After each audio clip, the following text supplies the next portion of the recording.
I thought I'd take a moment to express a few things. And what I want to express is my experiences I've had in debating people online because I find them to be extremely interesting and valuable in anyone's pursuit of understanding human nature. And all of this is going to be stream of consciousness. I haven't planned this. I don't have time really to sit down and plan things. I think it's better to just free flow discuss something because it would reveal a lot about myself. If I script something, then that would be an act of dishonesty in assuming that I'm trying to go about convincing people of something unethically, that it's much better that I just go ahead and talk because that would reveal on an emotional level where I'm coming from as well as an informational level. I first want to talk about things in a more concise and historic context, and so I'll go back a little bit before I talk about my more recent online debates. So one thing that stands out in my mind is my debate with a Ted Cruz supporter when Ted Cruz was running for president. But no, before that, I want to go all the way back to when I was emailing Fred, I think his name was Fred Phelps. He was the pastor who started this God Hate Fags thing with the Westboro Baptist Church, the Westboro Baptist Church. So, I went on that. I thought, wow, this is kind of interesting. I went on the internet, and so it was actually a website, and they had a link where you could email the Westboro Baptist Church, and amongst what I assume would be a flood of emails, for some reason, Phelps picked me to engage with. I think there might be a reason for that. And I'm trying not to jump around as much as possible, but when Sammy Hagar was on Howard Stern's radio show, he talked about the feud that he had with David Lee Roth. And Sammy Hagar said that it wasn't the false accusations that bothered him, the stuff that were lies. They would just slide off him. But it was the stuff that they would say to each other that was actually true. And the true stuff got under their skin and bothered them, and they became confrontational. So maybe that's why Fred Phelps responded to me instead of all maybe the insults that came to his email server. But he picked me out, as strange as that might seem, and I don't have that email account, but I don't really give a damn if you don't believe me. It's true. It's true that the stuff I said he responded to, and the stuff that I said you can find, or at least a lot of what I said you can find online at theskepticsannotatedbible.com. And you can find where someone had put together a website where they went through the Bible and they listed all the inaccuracies of the Bible. And my point I was making to Phelps is that his campaign against homosexuals, albeit might be, one could argue, is Bible-based. But the first thing you have to do is demonstrate that the Bible is the literal Word of God. And I'm not going to digress or fly off on a tangent at this point, but I've had debates with Christians that think the Bible is the literal Word of God, and I tell them that the claim is that it's the inspired Word of God, and you need to have a dictionary rather than a Bible to learn something, I would tell them. But anyway, my point I was making to Phelps is that do you have to explain away these things that really look like errors in the Bible if you want to make the claim that the Bible is a literal Word of God, because that's the basis of your campaign against hating a segment of the population. That was my point. And he engaged with me, and we went back and forth in email. Now, here's the point I want to make that I find interesting, is that his arguments were very, very weak. They, let's see. So one of them was something about rabbits chew their own cud. Like how, well, I don't know if I'm saying the right word, but it's how cows regurgitate their food and then chew it again and then swallow it and regurgitate and chew it again. And the Bible seems to make the statement that rabbits do that. And Phelps' response was that had to be a animal that is now extinct. And so then I would give him another one and another one, one after the other. And Phelps would say, what's your point in all this? I could find these things online. If your point is trying to excuse improper behavior, then you'll have to face God one day, or et cetera, et cetera, et cetera, and trying to use fear as a weapon against me. And I gave him some more things to explain away.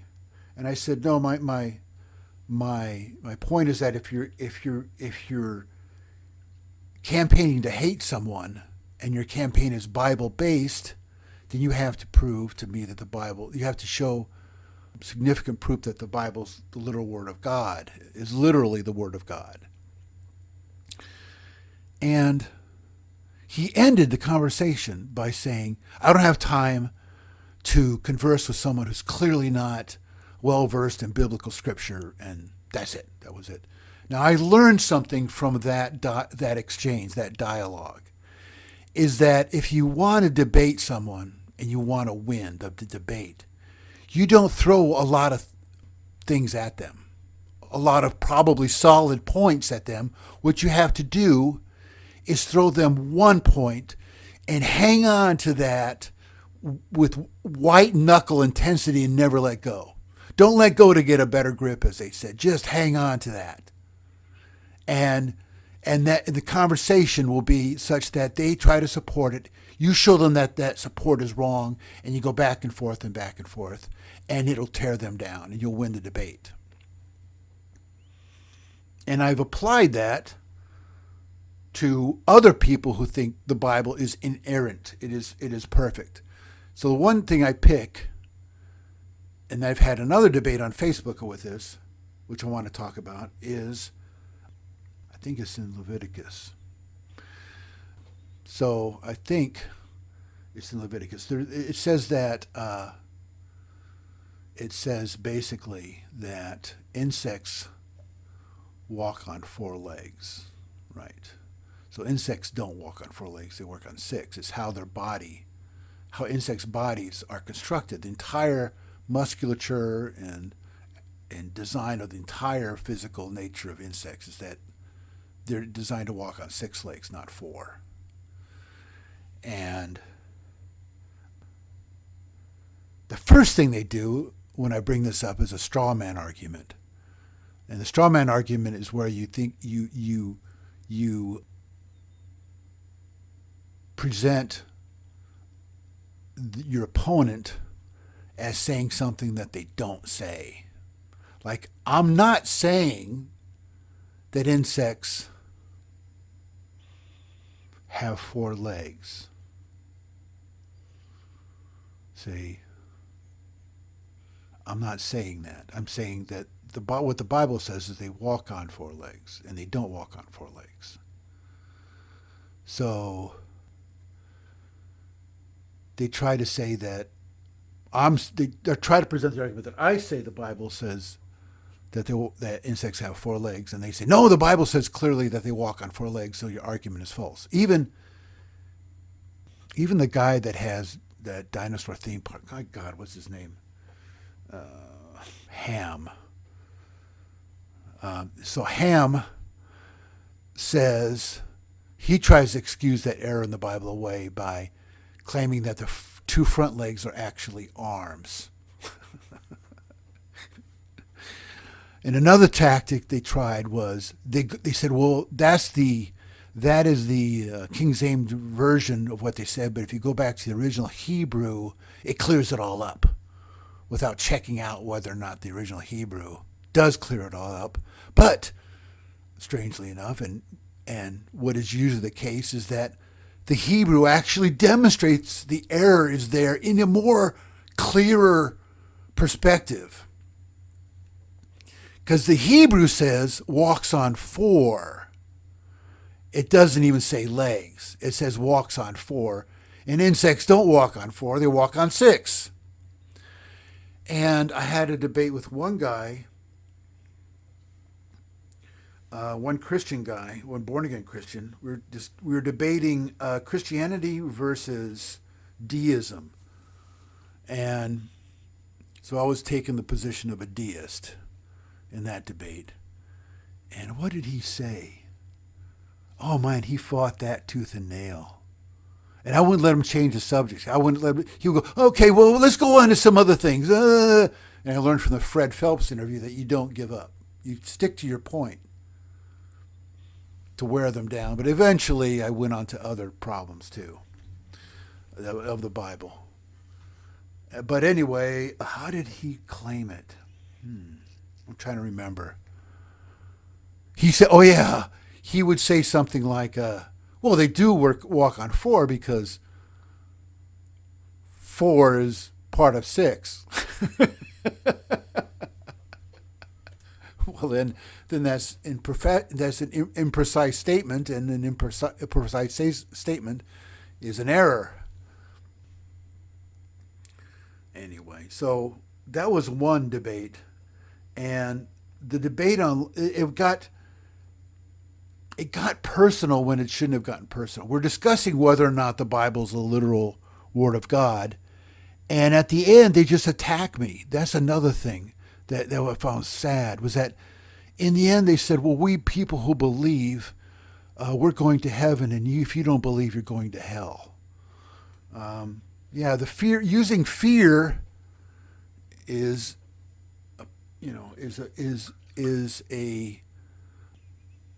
intellectually dishonest when you're debating something. So that's what I learned from that, is that you should stick to one topic. You shouldn't jump around because it's bad optics. It makes it with the Fred Phillips thing, it had the optics of, or the delusion that he effectively countered my debate by his little silly weak excuses that he would throw back, and I should have stayed on topic with those weak excuses. I shouldn't have layered on all the mistakes that I found on the Bible. I shouldn't have done that. It was bad for me to do that, and I learned from that. So if someone, I should say that because that's what a lot of people do to me, and I would advise strongly against it. That's not how you get to the truth. Is pick one thing, then you pick something else, and you pick something else. Then you're doing exactly what I did when it all it did is create the illusion or the delusion or the optics that you're losing. If I explain away or I give a different perspective on something, then you move on. That's not good. That's not good. A good way of approaching an honest way of getting to the facts or getting to the truth. Now, I was debating a Ted Cruz supporter, and she was doing exactly that. Why didn't she just pick the best argument to hand to me, So she would give one reason why Ted Cruz would make a good candidate for president, and I countered it. And we would debate back and forth, and then finally it seemed like she lost, that I made her realize that she was wrong. But then why did she pick something else? Her goal was a goal based on her love for Ted Cruz. It wasn't based on finding out what the truth is. And she had, I want to say, 5 different arguments with me, but it's hard for me to remember because it was a while ago. But it was somewhere between 3 to 5. And each time she came back, I was surprised that she came back with something else, because she was devoted to Ted Cruz, and she wasn't gonna, she was out to win. She wasn't out to do an honest dialogue. Her motivation was to win because hooray for her team. And that's a fault of human beings. Is that I've heard that the process, our emotional processors in our brain are larger than our mathematical analytical processes. That the emotional process of our capacity is larger than our intellectual capacities. Okay, so here's something else. So now I want to talk about something else. Something else is this debate I had with a guy who insisted that the United States was founded by Christianity and is a Christian country. Now, he's believing something he wants to believe is true, which is bad. You should never believe anything just because you want to believe it. That's not good. You should follow what the actual facts are. There's an African expression that I really love, and that is, accept the truth even if it harms you, and reject a lie even if it does you good, and even if it's good for you. So this guy believed that the United States was a Christian country, or was founded on Christianity. And in order to win, quote unquote, his debate, he brought on all these other people that agreed with him into the debate. It was on his Facebook homepage, if there is such a thing.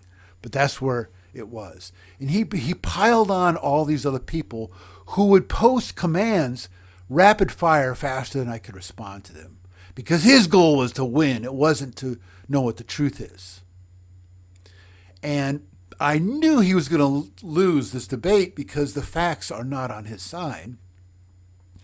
And so what I was doing was I was making screenshots of the conversation as it was ongoing, knowing that he would probably delete the whole thing after he was humiliated. And that's another thing that shows that is an evidence that we're not an intelligent species, is that no one's ever thanked me for enlightening them. I put a lot of work into these discussions and debates, and no one's ever gone, and it's for their benefit. It's not for my benefit, albeit it might be for my ego, I'll confess, but mostly I'm trying to help out my fellow human being and enlighten them to something that maybe at one time I believed, and then I became a better person, because a more stable and intellectually sound person, because I self-enlightened. I figured out what was the truth, that what I wanted to believe wasn't true.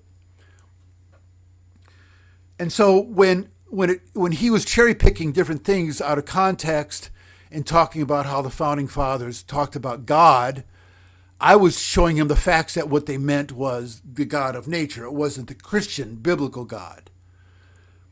And I was revealing things that he wasn't told because it was coming from outside his echo chamber, his little peer group that he has that reinforces delusions, albeit without his knowledge that they're delusions. I was telling him things that you learn in college, not what you learn in high school, because high school has a parent-teacher conference where they decide what's good and proper to instruct children. And it's often not the truth. It's what's good for them that might be half truths, but the parents are delusional too, and they assume that there's some facts that would not be good for a high school student to be exposed to morally, because it might lead to bad behavior or whatever. Which is probably why parents bring their underage children before the age of maybe not consent, but before the age of self-awareness, or the ability to think of your parents as being nothing more than an authoritative figure that they are obligated to obey and learn from and believe in. So anyway, sure enough, this guy I was debating about whether or not the United States was a Christian country, they were quoting other people's things that they had been told from other resources. They were just you're just grabbing those things and throwing them at me because the assumption was I hadn't heard of those things before, right? The facts I shouldn't say facts. Let's say the information that they had gathered, they assumed I just hadn't seen before, and if they threw enough of those at me, I would be humiliated. And he would use things like cockamamie. I remember that. All this cockamamie things. You say, here, look at this. And sure enough, when he realized he probably wasn't right, he just went ahead and deleted that whole thing from his homepage. All of that work was gone, but I made screenshots of it and I saved it. And I think I put them on the Argumax.com forum. Now, I think that's all I want to say. I'm trying to think if there's anything else I can talk about the debates that I've had. There might be some that I'm missing, but for now we can jump ahead to recent history. So recently, let's see, on Twitter, I know there was one guy I was having a really good conversation with about Trump. Okay, so how this all started was there was a meme that someone posted, and that meme only had headlines from news articles. God, how bad this is. Yeah. And the memes aren't intended to talk about what's true. The memes are only intended to convince people something. Because you can't put the truth on a little tiny square that has only a space for just a few words. And you can't use newspaper articles to support what you want to believe or what you're trying to convince other people to believe, because the news media is not in the business of telling the truth. And one of the most deceptive things they use is catchy titles, catchy headlines that grab your attention. But then when you read the article, the content of the article doesn't support what the headline is purporting to claim is true. That happens a lot. There was an account of where Trump had a conversation on an airplane with someone, and the headline was Trump calls John McCain a loser. And then you read the actual conversation that Trump had on a airplane with a reporter, and he never said that in the conversation. If you go about reading the actual content of the newspaper article, a lot of times you'll figure, hey, wait a minute, that doesn't support what the headline says at all. How many people don't bother to read the actual text of something, or even go back to the original quote of something? I don't think anyone does that. A perfect example of that is the claim that Trump said that windmills cause cancer. If you go back to the original thing that Trump really said, the whole sentences, and the whole paragraph, the whole lead up to that little tiny thing, what Trump really said was he was talking about different forms of energy, and that people were talking about having huge windmills right in neighborhoods. And then Trump said, they say, they have a big windmill. Hillary wants windmills. They say windmills cause cancer. Now, yes, as a matter of fact, there are people who say that. So literally, Trump was telling the truth. There are people that say that. If you bothered researching this topic, you'd find out about what people really say. But no one bothers doing any of their own research. Incidentally, Christopher Hitchens says that the reason why he writes books is because otherwise he wouldn't know what the truth is. He wouldn't. If he didn't do his research, he wouldn't know what the actual truth of something is. So what really is going on is that there was an article printed by some scientists about the health effects from living near electromagnetic power sources. Someone wrote an article about it and the health effects of it. Now, people who have read that article, they tell other people about it, and then the people that hear that, the word is passed around till it morphs into, just by hearsay, windmills can cause cancer. And so Trump was right that people say that windmills cause cancer. Anyway, on Twitter, there was all these articles that were printed about how bad Trump is. And one of them talked about him saying that John McCain was a loser. Now, the real story, well, I told this guy, pick one of these things from this meme and let's discuss it. Just pick one. Pick one. And he picked that Trump said John McCain was a loser. And he linked to a little YouTube video. And the YouTube video was just cropped around Trump's head so that you didn't know where he was talking if you just saw that video. And that's the intent behind the person that made that YouTube video, I assume, is that he was trying to make a point to support what he thought and what he wanted other people to believe for unethical purposes, for diabolical purposes, not for purposes of knowing what the truth is. He had an agenda, and the means by which he gets support for that agenda doesn't mean a damn thing to him. And I remember when Trump said what was in that little YouTube video because I watched the whole thing as it was unfolding. As I remember it, and memories can be faulty, I admit, but as I remember it, what happened was Trump had announced that he was running for president, and it was a long and eventful day, and there was a lot of things that he did.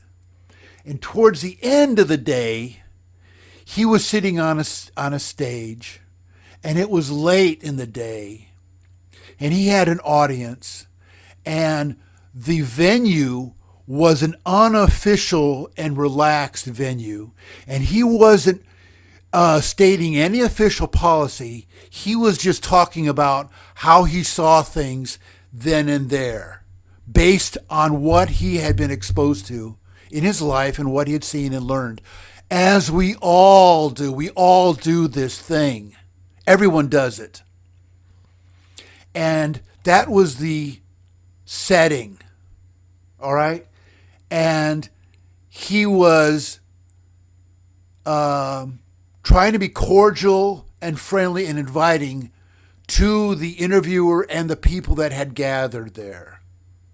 Even in the sense of being humorous, as perhaps Jon Stewart does when he's being intellectually dishonest as well, to his audience, for the purpose of his audience's amusement.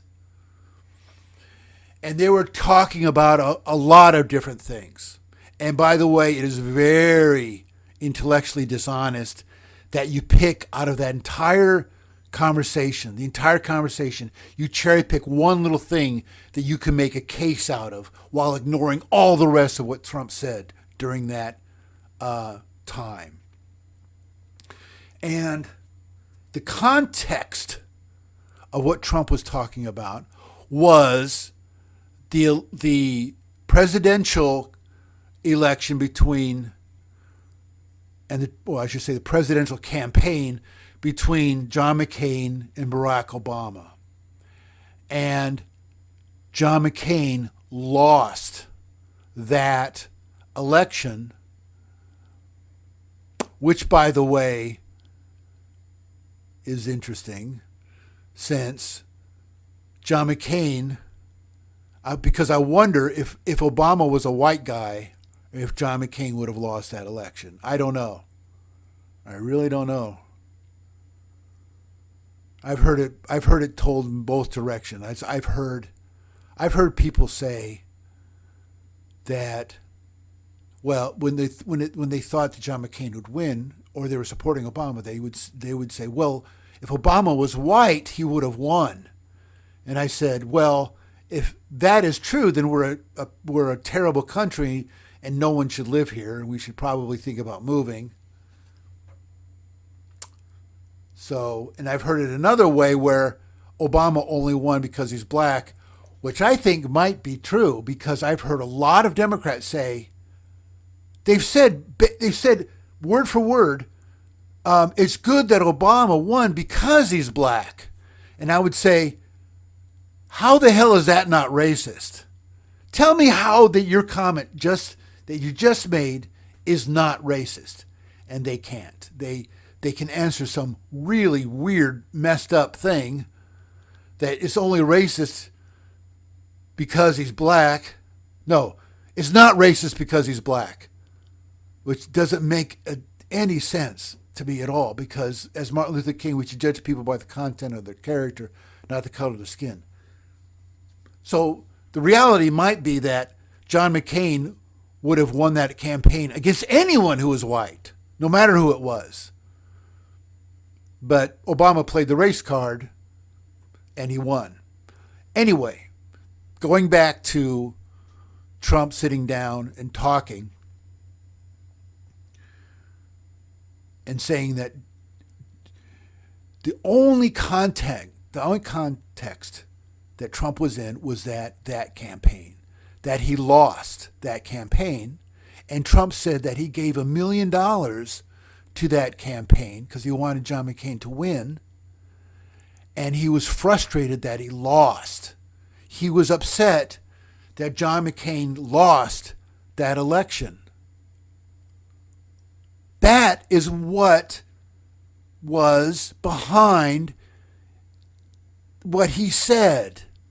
That is the point that he was making. That it was how Trump was feeling. He was feeling upset that he threw away $1 million. And he was running his mouth on that emotional hurt. And the interviewer said, but he's a war hero. And then Trump's, not knowing much about John McCain's war record,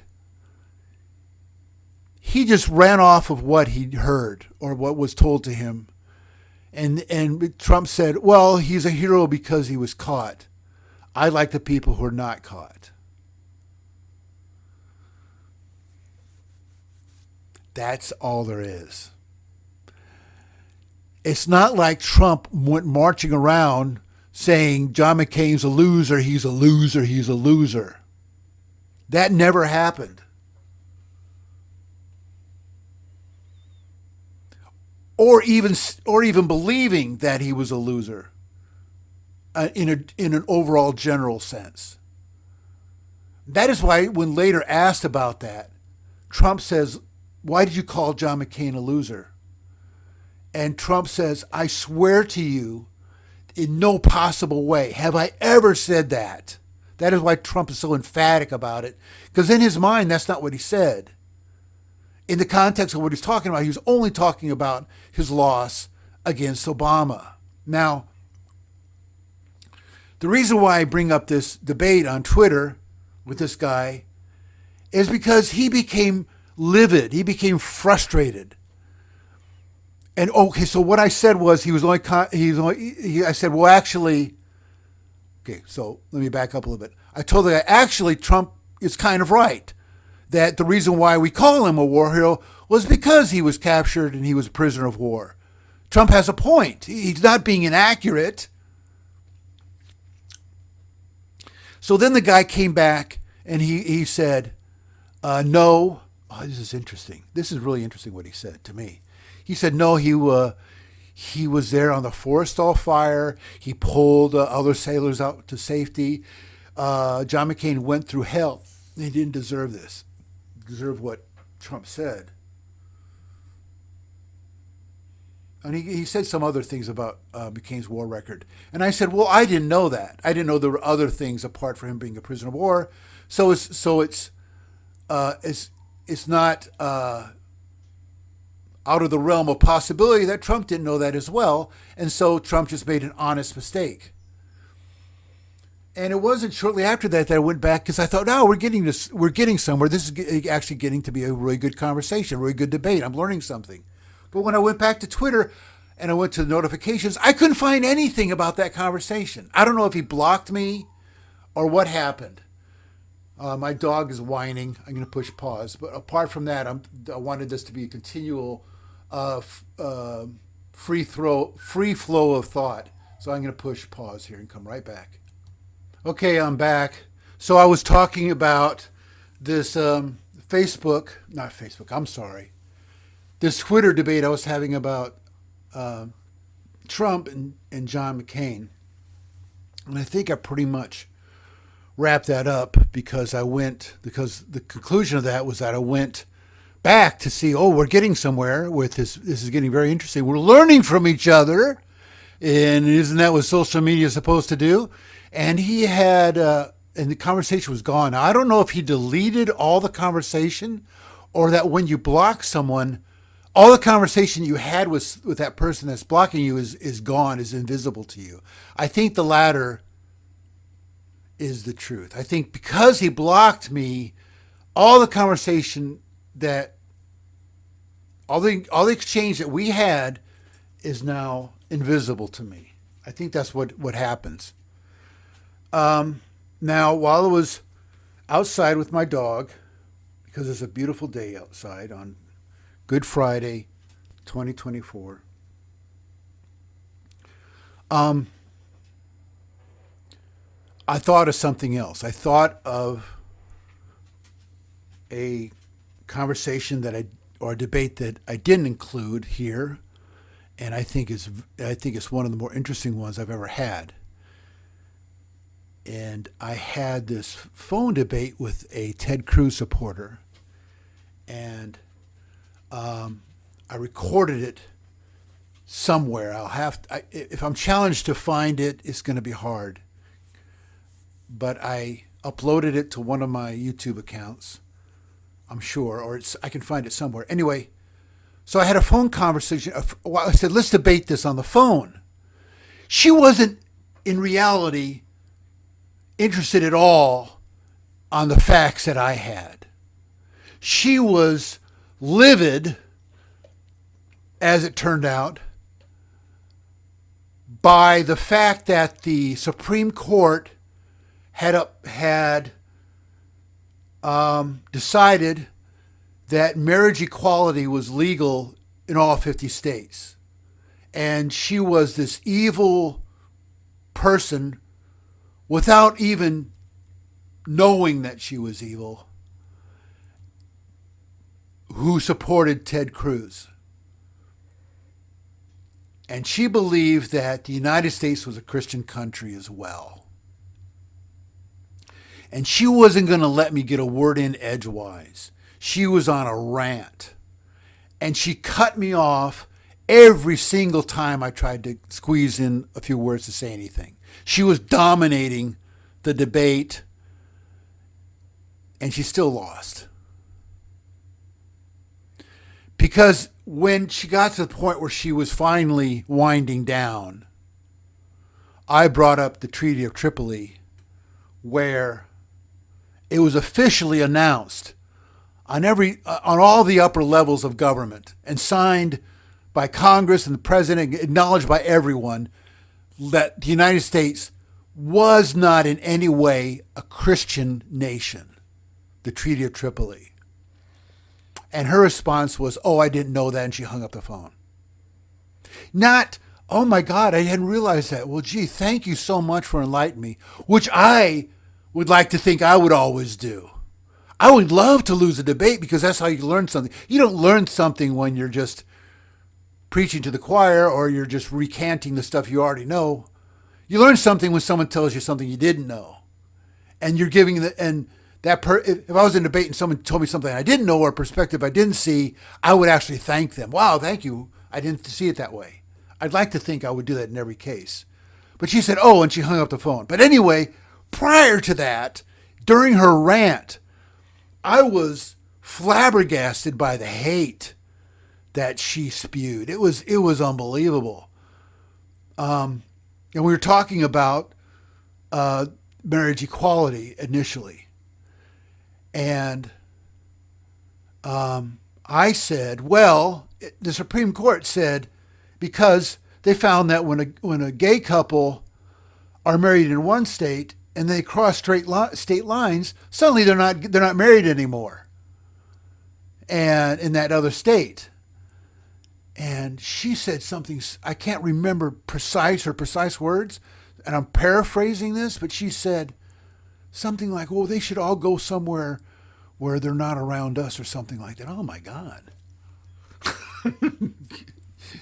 Now, the reason why I say that is because that's one thing I found about religion is that unfortunately it can make otherwise good people think and do horrible, terrible things. All religions have that that if the person wasn't religious, maybe they wouldn't think that way. That maybe that their religion actually forces them to think in a really mean and horrible way because they're devoted to that religion.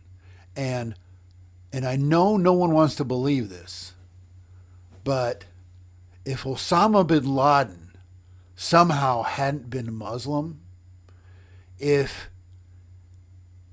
he wasn't a Muslim, 9/11 probably would not have happened. And I say that because you can't find any account of him being personally just an evil guy.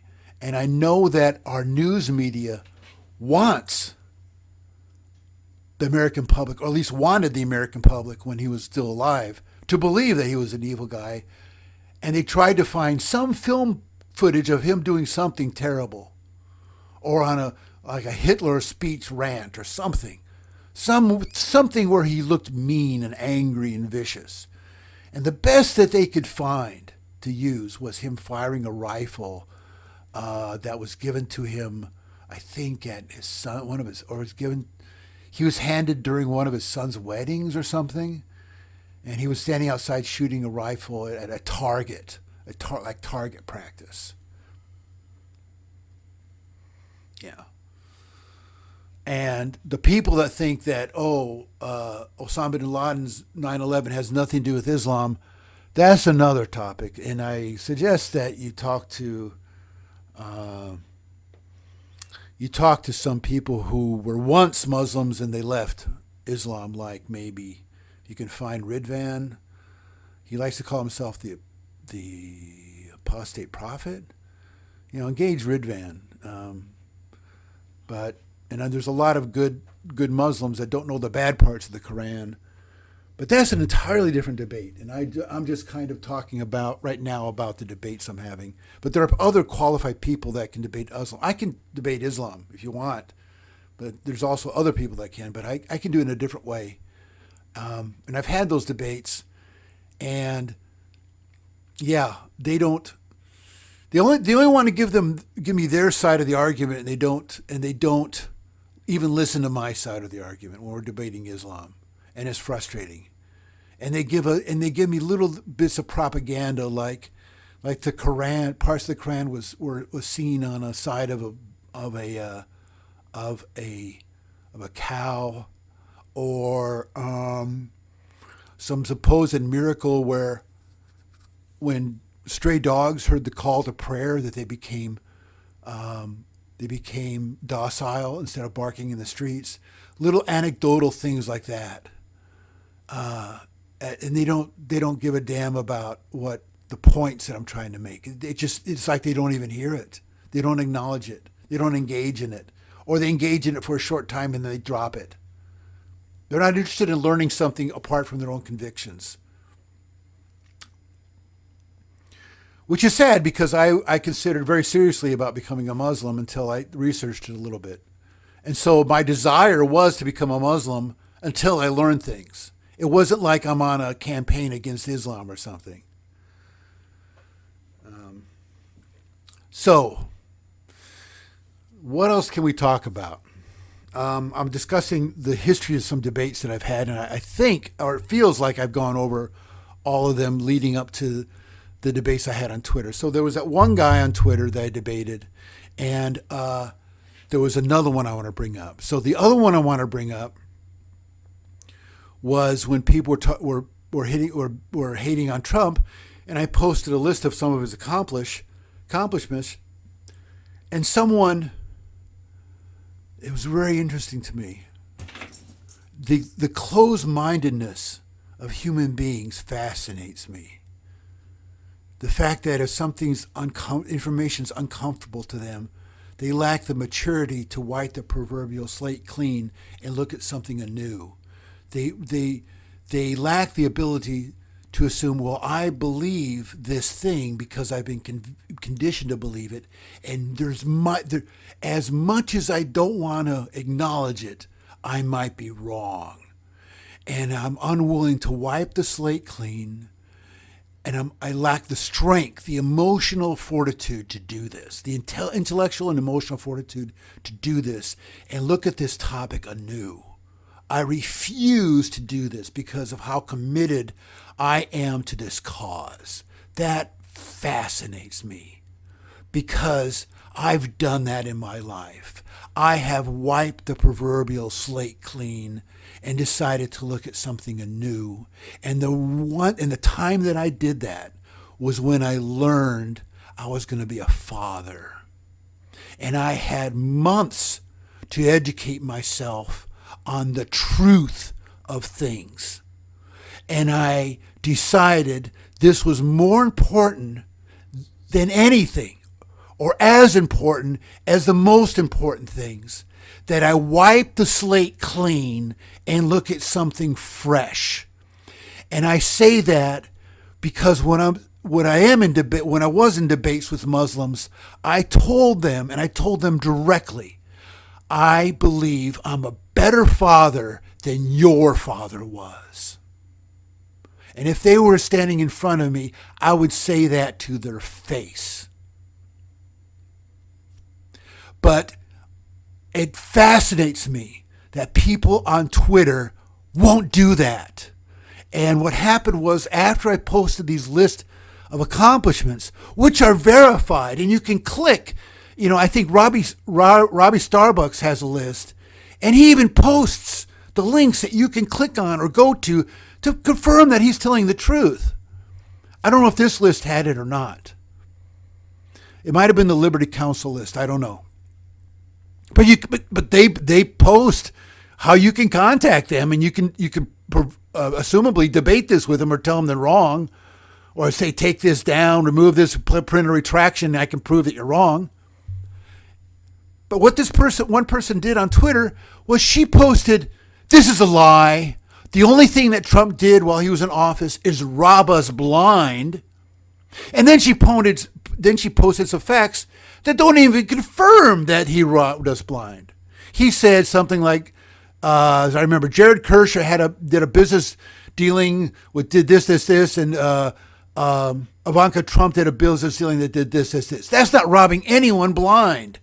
And then she said, I don't have time for someone posting a bunch of lies, and then she blocked me, which is reminiscent of what Fred Phelps had said. I don't have time for someone who's not knowledgeable with biblical prophecy as I am. Blah, blah, blah. I'm Sammy Hagar, and what you said just got under my skin, and I hate you. Referring back to my earlier comment about Sammy Hagar on Howard Stern's radio show.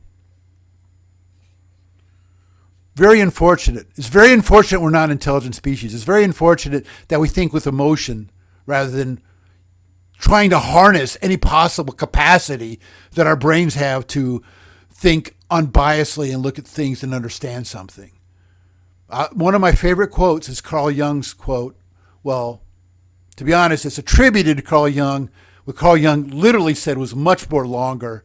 So this is kind of pared down, but it means essentially the same thing that Carl Jung said. And that is, thinking is difficult. That's why most people judge. We rush to judgment because thinking actually takes way too much of our strength and ability to do. Unfortunately.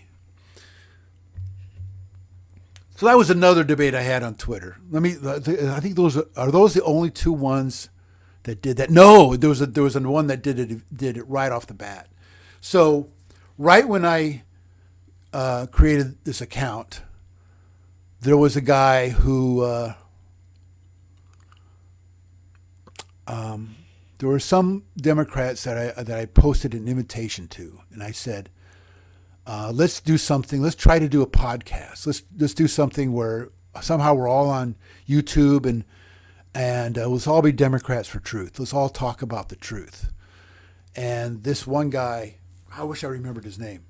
He said something like, "Oh, to be honest, I have way too much time in this campaign on Twitter to do anything outside of that. I'm having too much fun here." Something like that. Something like that, as I remember. Now, he posted a meme that says, "This is what we believe." And he said, and there are two things that he said. He said, one of the things was kindness means everything. And another thing he said was Black Lives Matter. And I didn't even get to Black Lives Matter. I just went for the kindness is everything. Or maybe he said kindness solves everything. That's a wonderful sentiment. That's a wonderful sentiment. And that's a wonderful thing to believe in. But just off the top of my head, I'm reminded of a movie that was made, and the writers tried to be as historically accurate as possible. And I have the DVD of that movie, and it's called Fury, and Brad Pitt is in it. You should watch it. Don't judge it until you watch it, okay? Oh, it's a war movie. You're a warmonger. Because the lines in that movie were so cool. Brad Pitt's character was really interesting. And in that movie, so the movie centered around a character that came a little bit later from the opening of the movie, and it was a guy who had been just a clerk. And he was in the Army, and there was an opening for someone to be a tank. Oh, let's see. I think it was a tank gunner. There's a position in the tank that was vacated at the beginning of the movie, so to speak, and they needed a replacement. And this guy had been working in an office, and he was apparently a conscientious objector because Brad Pitt was the commander of the tank crew. And he was a very conscientious and good commander. He was like what people in the Army might consider to be the optimum soldier and leader, group leader, platoon leader, squad leader, or tank leader. Anyway, there's a lot of very interesting scenes in it where he was trying, as part of his job, to get this guy who was assigned to his group up to speed on the nature of war. And there's one particular scene where they had gone into a German town, and Brad Pitt's character told this young guy, "I want to show you something. Come here." He called out his name. "Come here, I want to show you something." And they went into this dining hall where a bunch of German elites had apparently gathered upon news that the Americans were advancing on, or they're going to advance on their town. And they decided to have one last meal, this like a 5-star meal in this German town before taking their own lives. So it was a horrible scene of carnage. And Brad Pitt's character had a point that he wanted to express to this new member, this new guy who wasn't accustomed to actual. I would, if I was writing this, I'd come up with a more eloquent way of putting this, to the realities of war. And the character, the young guy, said in like this tone of anguish, why have you shown me this? And Brad Pitt's character said, because peace is an ideal, but history is full of war and violence. And when I consider myself a democratic liberal, there were times when I thought the brutality of war is all in the past. It's the way we used to be. We're never going to be this way again. We're much too advanced of a people, of a culture. Human nature has realized that kindness is the key. It is the ideal. It is the reality. I was convinced of that. There's not really going to be any more wars. And my peers thought the same way. They actually some friends I had in college would say something. There aren't really any companies anymore. We're so interconnected. It's not the governments that rule the world anymore. It's the corporations. The corporations and the businesses have all become internationalized, especially the big ones. So there aren't any divisions between countries, and so war is not really possible anymore. And I believed it. I believed it with absolute certainty. This made sense to me. And plus, it was a very hopeful and kind thought to have. And although you could say corporations are evil or whatever, it was still a more peaceful and prosperous outcome. And I'll give you an example. Part of the motivations of Europe to unite to become the EU was that it was a good way to prevent war. If countries are connected economically, there's not going to be any war anymore. It's an ideal. But obviously, we haven't changed our nature. As much as we'd like to think we've evolved, we haven't evolved. And the stuff that went on hundreds of years ago, especially in Russian culture, it's still going on now. As unkind as thinking that way is true, it is true. It's the same culture as it was back when you look in the pages of history and how the brutality of the Russian Empire, it seems by an unbiased view of current events, is still going on now. And they haven't changed. I would like to believe that the Cold War is over and they're a representative republic. They're a represented republic, and that they vote on their leaders, and Putin is in power due to a voting process. A lot of people think the voting process is rigged, and I hate to admit it, but it might be true that it's rigged to a certain extent. I'm going to push pause now.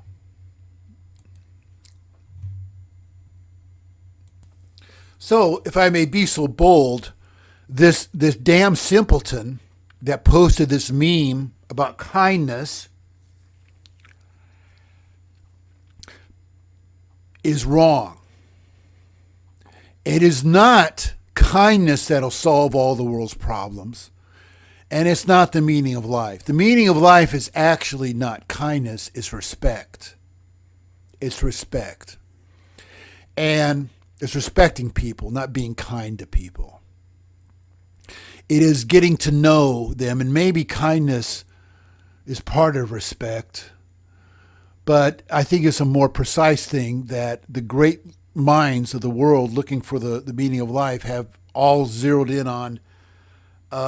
Respecting people is what the meaning of life is. And the people include yourself. You have to respect yourself. Being kind to others at the expense of yourself is not good. Because the human nature is such that the person you're being kind to will find a way to take advantage of you. And they're not going to change. That's the truth. That's the reality. That if by being kind to Al Qaeda as Bill Clinton was, it didn't change them. It didn't make them rethink or reevaluate their pursuit of their goals. it didn't prevent them from. It didn't. Radical Muslim. I don't even think. I'm not sure if Osama bin Laden was. I don't think Osama bin Laden or Al Qaeda were behind the first bombing of the World Trade Center that happened in the garage, which happened on Bill Clinton's watch, by the way. So his pursuit or his goal of treating Al Qaeda with kindness and avoiding the chance of assassinating Osama bin Laden and not deciding not to go through with it, but instead showing them kindness wasn't the right way. Kindness is not the answer, although we love to think it was. It's respecting others, including yourself, is a better way to go. Is a much better way to go. And Jesus of Nazareth and Dale Carnegie and all these great thinkers. Who else? Gandhi, the South African president. I should know his name. Other great spiritual leaders or great thinkers have come to the conclusion that respecting yourself and others is the meaning of life.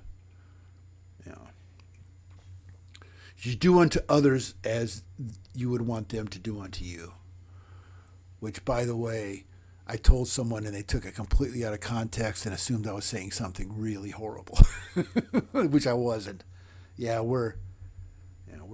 Communication is very difficult when someone has already an idea of what you're after or is afraid of what direction you're wanting to take something.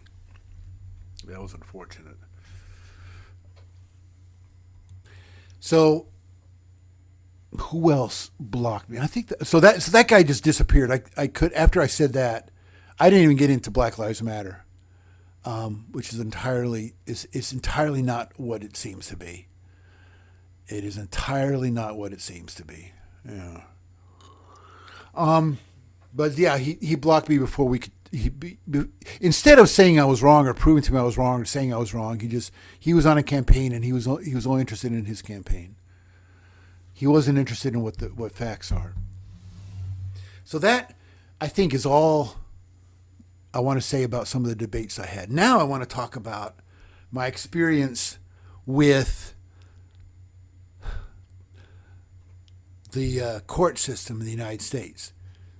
It is a business, and it is a business to make lawyers money. It is a business. It is not the pursuit of fairness and justice. That's their second goal. And if they don't get that, who cares? They made money. It doesn't matter. It's a horrible, horrible thing. The legal system is not a good thing a lot of times in the United States. So there's something about the world of academia, which I'll talk about in a minute. So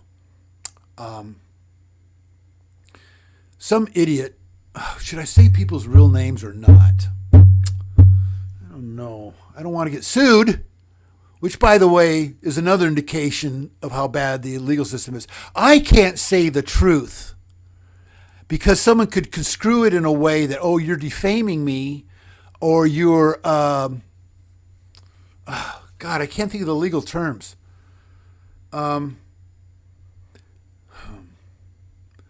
You said something to disparage me, and it wasn't fair, and I choose to view it that way, and it's hurt me. I don't want to think about whether or not it's true or not. I'm going to go after you because I can make money off of you. So I'm hesitant to say the actual people's names, but at the same time, you could probably figure out who they are on your own and look it up because court cases are public knowledge, or they're they're part of the public record, and you can figure out who I'm talking about and what the case was. So when I was working at Microsoft, and I was a contractor as a software engineer at Microsoft. By the way, it's very hard to go from a contractor to full time. That is entirely different story. So while I was, and their whole system there is weird and unbelievable how they work things. It's a whole nother unbelievable, bizarre story, which also has to do with the legal system, which is another indication how messed up the legal system is in the United States. That's another bit of evidence, which I could get into if you want me to. So while I was off contract at Microsoft, I decided to look into this flat earth bullshit. And someone said, oh, there's a guy who posted a contest and there's award money if you can prove the earth is a ball. And shoot, that's easy. So I wrote 2 mathematical proofs that the earth is a ball, 2 separate ones. The idea was to give, the challenge was to give 2 proofs, 2 demonstratable proofs that anyone can demonstrate that the earth isn't flat. And okay, I can do that. And I did that. And I posted the equations on GitHub. And there you are. There's the proofs. And anyone can run them. One of them was, and they had to be usable. And these are usable. So this idiot didn't think anyone could do it. And I did it. And he wouldn't pay up. Why he wouldn't pay up, I don't know, but I did it. I met his challenge. And he cheated. Yeah. When he realized he made a mistake, he went back after I proved it. After he made his challenge, he went back and edited the challenge. And I have timestamps for all this stuff. I can show you. And he went back and edited the challenge, and he said it has to be in accordance. The proof has to be in accordance with this mathematical equation for the curvature of the Earth that a flat Earth pioneer wrote, and the equation is actually wrong. But the challenge was you had to do it in accordance with this equation. So he put up the proof was an unverifiable proof when he changed the challenge. Yeah, what a deceptive little bastard. So I took him to small claims court. I went to his hometown, according to a lawyer's suggestion, and I sued him in small claims. I had the proof. And it didn't go like I thought it would. What I imagined goes on in small claims court isn't what really went on. All I knew about small claims court was from the People's Court on TV with Judge Wobner, where there was a going back and forth. They went back and forth, and the judge asked questions to get to the truth. So I walked in this court, and it said no recording devices allowed. And I said, I recorded a lot of stuff, but it says I'm not set up to present it here. But this is what happened, this is what happened. And I gave the judge the documents. And she just sat there stoically and just nodded. And she goes, what's your side of the story? And she nodded.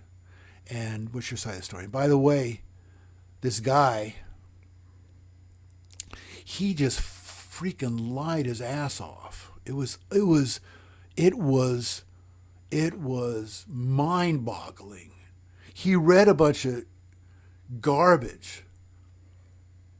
He read a whole bunch of garbage by these observations by people who laid rail lines, and these surveyors saying that the Earth is flat. Well, there's 2 types of surveyors. There's the geodetic surveyors and there's the planal surveyors. People who work in very small spaces are planal surveyors, but geodetic surveyors are working large-scale spaces, and those surveyors have to take into account the curvature of the Earth, or else their large-scale projects are going to just fall apart. They're going to be horrible. They're going to be a disaster. So geodetic surveyors actually work within the fact that the Earth is curved. So, and I was just going, Jesus Christ, this guy's lying his ass off. He's being intellectually dishonest in a court of law. He's committing perjury. And I just let him do it. I thought, Jesus, I'll just let him go for it. And then I went through the cases and what I did, and I said, these are the proofs, and et cetera, et cetera. Then she said, okay, I've heard from you. I'm judging in his favor. And I was livid, and I was so angry. I was so angry at the United States court system that I thought, I'm going to look into leaving this goddamn country. I'm going to look into moving overseas.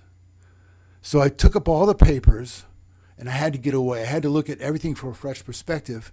And there are people, these businessmen, these millionaires in China, they wanted me. This is going back a long time. This is going way back. Going back several years. This did not happen recently. Okay. So it was when Trump was still president. So I was livid. I had to get a fresh perspective. I had to get out of the country. And I went to mainland China, and these millionaires showed me all these multi-level marketing scams, basically. They just wanted my money. They didn't want to have an honest business relationship. It was sad. But at the same time, I loved the fact they were showing me around and touring me places. It was awesome. So, and I looked closely at the forms, the judgments, and the case that I had, the small claims, and I realized that the judge in that case was a clerk. It was the same signature on the forms leading up to the trial. It was the same person. She was a clerk. She wasn't even a lawyer. You would think a judge would be a lawyer or have some exposure in legal process or have the capacity to think and question and get to the goddamn truth of something, and she didn't.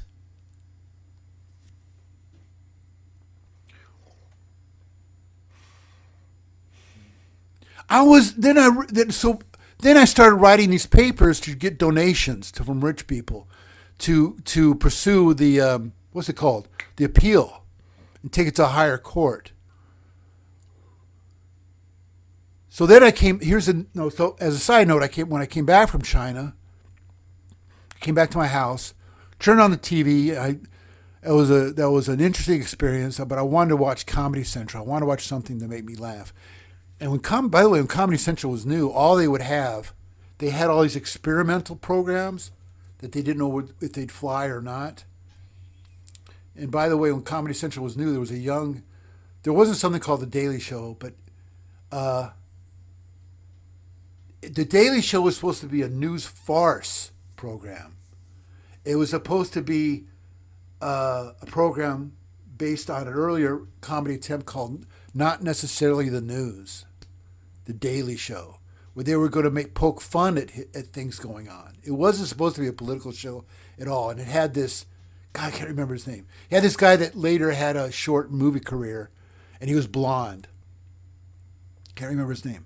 And Jon Stewart was on a different show, a young Jon Stewart, where he sat at a desk and it was supposed to be two comedians. And I don't remember, the focus of the show wasn't about the news. And a young Jon Stewart and this young female comedian would talk, and it was supposed to be a banter.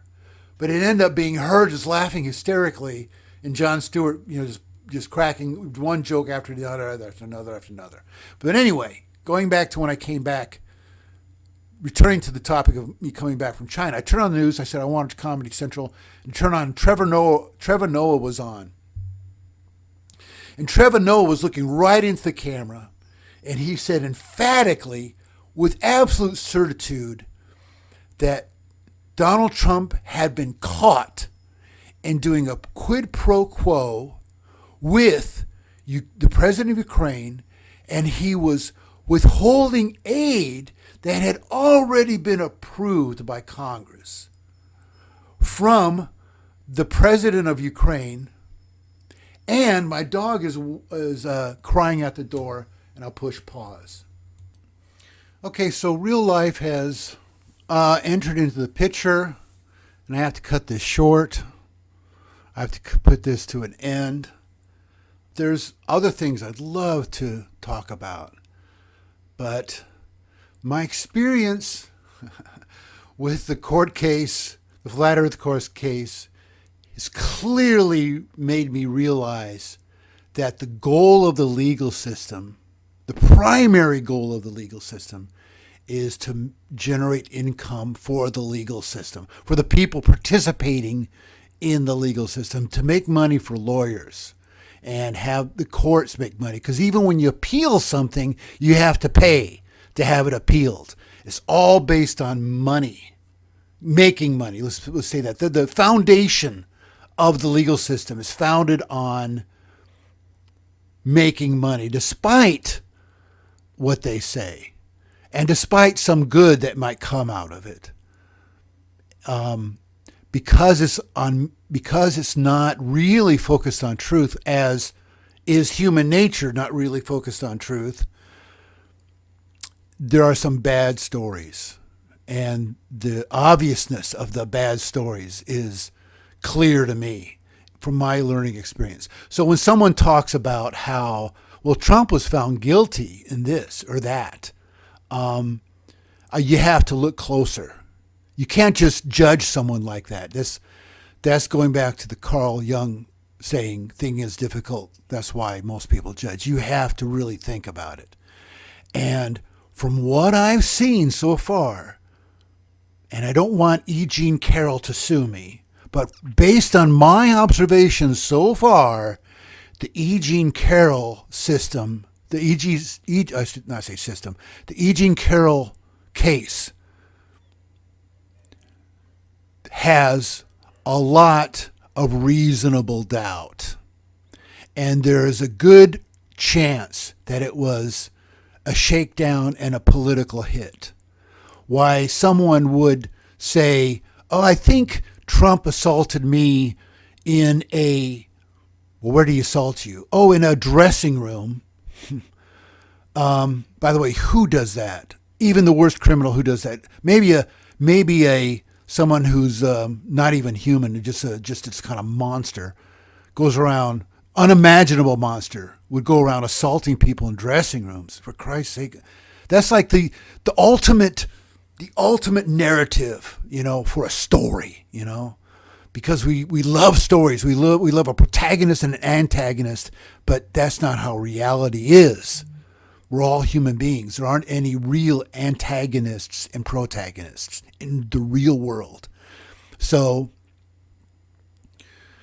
the story is dubious for anyone, including Trump. Anyone there's some doubt to there. Why? If someone wanted to accuse someone of sexual assault, that would be the perfect narrative, false narrative to present to a court. They attacked me in a dressing room, in a store, in public, not in my bed, not in my house, not in any place where it could be construed to be consensual, So there's that. And then there's the fact that she says, oh, it happened in the 60s or the 70s. I'm not exactly sure. And so there's a political motive of why she would bring it up now. Plus, there's the fact that I've been told that in person, she just doesn't seem credible in interviews. So, So my personal experience with the legal system is, no, it's not this sacred, noble system that everyone assumes it would be. It's not at all. It's not at all. A clerk can act as judge. If I didn't experience that, if someone told me that, I would think they're lying. But it's true. In the state where that the case was in, it's true. It's actually true. And it's all part of public record. And if you're a good detective, you can find, I'm not going to tell you where to find it because this person might sue me for making this public. But yeah, it's true. And also the fact that when I came back from China, I'd been away from the case, right? But I found that this person put a PDF or something on Facebook where he slandered me and he gave my home address. And I had been careful about discussing this on social media to not give his home address, to block it out, to retract it. And what he said wasn't true. He said all Bill Thompson did was, or all that I had done, was make an observation that the sun goes down from one particular building, which is a lie, because the equation could be applied to any high structure. And one bridge looked like it was bent, which is a lie because large suspension bridges have to take in the curvature of the earth into account. And I had wrote an equation that any construction company could apply to know how much the top and the bottom pillars of a suspension bridge would have to be apart from each other based on the curvature of the Earth and where on the Earth they chose to do this. All you can find. I posted these equations publicly on GitHub. Now that's the legal system. Now, online, someone talked about Trump University, right? And I read about it, and it was a good read. And by the way, it was a read on a website called something like the URL of the website says something like progressive-something-something.com. So they had a political motive to print the goings on at Trump University from their side, from their perspective, from their vantage point. And because of that, they left out a lot. Like they left out how many people thought Trump University was a good thing. They say thousands of people signed up, and then they said something like 6,000 got on board the lawsuit to try to sue Trump for it. Well, was there more people that liked it than didn't like it? They don't say. That because that's not supportive of their narrative and the point they're trying to make. They're trying to cherry pick facts about it to support their narrative. Now, knowing what I know about the academia world, I read that article in accordance with what I knew because my lawyer in the appeal told me to get people in the academia world to stand up in front of a court of law and say my equations are valid. And so I called around, and in the local university, the people that I called, they suggested I get this guy who was the head of the math department. And assuming that people in academia have empathy for the rest of the world and they want to do good in the world and they want to apply themselves to do good for education, I contacted this guy and I said, just let me tell you about the case. Just let me meet with you and tell you about the case. And on the phone, he's very shy. He said, I don't want to do it. And I said, that's because I haven't talked to you. Let me come in and talk to you. And I went there and I got admission to go to that university and go to that department. I walked around, I talked to some people about it, and I left. He wasn't there. I left. Well, if it's something that I learned that the world of academia is one that's completely self-absorbed. They're not out to help people. They're out to help themselves. They're out to further their own career. And I was naive and I didn't realize how self-absorbed and brutal they can be. I had no idea that people could be so bad, because this wouldn't have taken any of his time and I would have paid for his time. And the court was practically within walking distance. He could have gone and it wouldn't have hurt him at all. It would have helped him that he was trying to do something for good for education, because he would have contributed to me winning this case in appeal. But the viciousness that so after I gave a lengthy explanation to him, I emailed him that he could take to use on an unbiased and justifiable means of how this would help him and help further society to be more analytical and clear thinking. It was beyond the capacity for him to counter this email I sent him. And so the purpose of a subpoena, as I was told, was so that he could use that subpoena to show his superiors and peers, look, I have to go do this. I've been subpoenaed. So I subpoenaed him. And what he did was evil. And I define evil as Plato defines it, where evil is the root and stem of all ignorance. No, I'm sorry. I got that backwards. Ignorance is the root and stem of all evil. What he did was he first, oh shit, is this real? He thought it was a prank. Why would someone prank someone like that? So he tried to determine if the subpoena was real, and he found out that it was real. He called the court. Oh my God, it's real. So then he panicked and he went to the university legal department to squash it. And then I was talking to the legal department, And man, I was upset. I was so angry how unfair this was. Because I was out to win, and I wasn't gonna back down. That's one guy in academia. Was the head of the math department at the university where this case was. Now, another guy was Neil deGrasse Tyson, who's also in academia. So I called and left a message for Neil deGrasse Tyson, telling him about this case, fighting the flat earth community. And he was interested. At least his assistants was very interested. They were very interested. So I assumed if the assistant was interested, and I was emailing back and forth with her, and she gave me no indication that he wasn't interested, I subpoenaed him. A similar thing happened. He handed it to legal department at that museum he works for, Museum of Natural History, I think, in Washington, D.C. And I got a contact from her, and wanting for her to discuss with my lawyers, and I quashed it. I took back the subpoena. So he would have benefited from that too. So I was getting no help from the world of academia. Now I say this because of Trump University. Trump probably assumed, as I had, that I think in a little different way. My goal was to help education, to help young people, saying, well, there's a flat earth, here's a case, and they clearly proved it. There's no flat earth. So young people wouldn't even be misled by that bullshit. But I think Trump's motivation, and I assume, was just another business, another business venture to give a shot.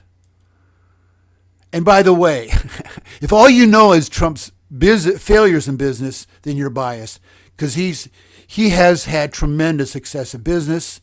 There was an article written in Business Week that you can, if you search hard enough, you can find, unless the Democratic and the FBI have quashed it somehow, as they seem to be doing in our dictatorship today.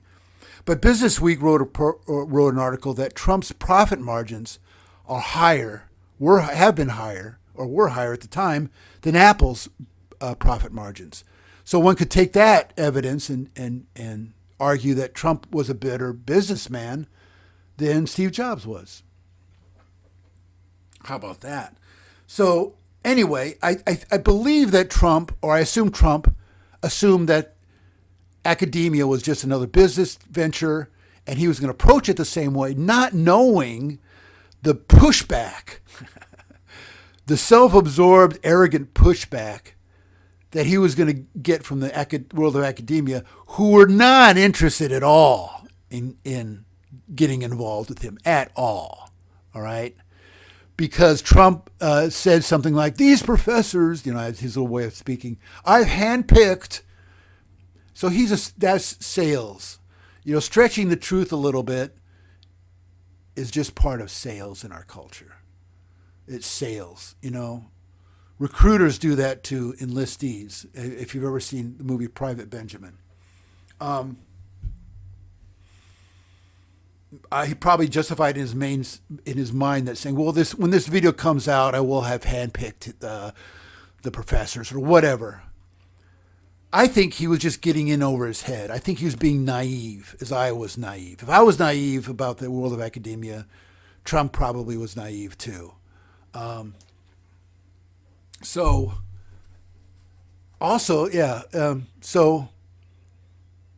what you read in someone's report is from their, it's not even from their perspective, it's from their desire to sell the story. All of the Bermuda Triangle stories were generated from the desire of the news media to sell a story. Every single one of them. There's a great Nova special that uses critical thinking and logic in their approach to the Bermuda Triangle. And they said that in every single case, when instead of relying on the newspaper account of some disappearance, they went back to the original source. And they said in every single case, there was the mystery dissolved in every single case. So if that is true, then it stands to reason that in every single anti-Trump case, if you go back to the original story and the original source of the story and the motivations and ideas of the people that told the story, the mystery will dissolve. Sorry, I misspoke. Dissolve, not dissolved.